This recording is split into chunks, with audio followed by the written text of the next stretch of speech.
That has nothing to do with my prophet.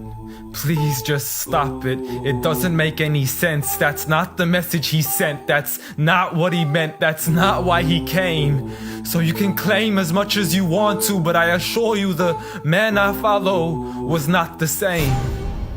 See, I know a man who forbade the cutting down of a plant, who even spoke against those who had burnt an ant. So why is it that I simply can't understand how we claim to follow the same man?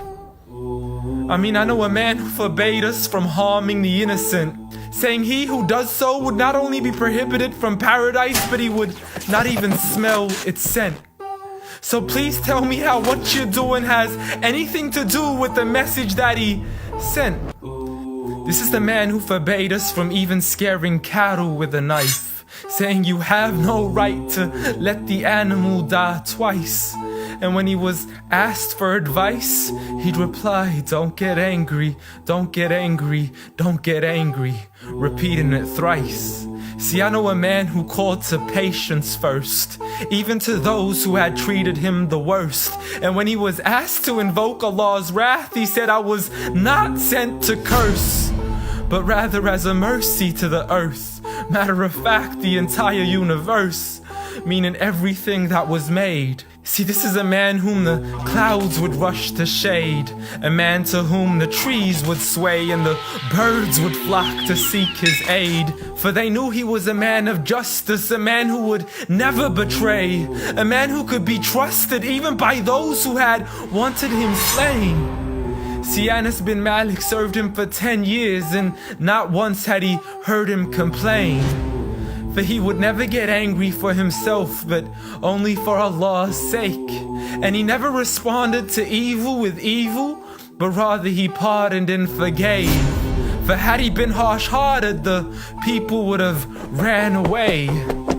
So what is it that we still don't understand when we claim to follow Islam, yet we fail to follow this man? I mean, I know a man who was so caring and compassionate, who said that there is a reward in serving all things that are animate. In other words, everything that breathes, whether it be the animals, the trees, and every single human being.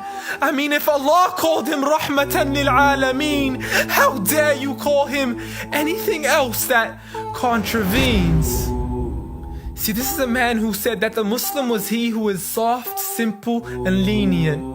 A man who taught us himself to be cautious from falling into extremism. See, he was never given two choices except he chose that which was easiest. Not for himself, but for his people and their convenience. See, I know a man who advocated for the freedom of the slaves. A man who taught us that the Muslim is the one from whom the people are safe. Not only from his hands, but even from the words that he says. See, this is a man who would never mock, mimic, nor ridicule, nor would he ever publicly rebuke an individual. This is the man I follow, so forgive me if this sounds unusual. But the man I know was so much more handsome, so beautiful.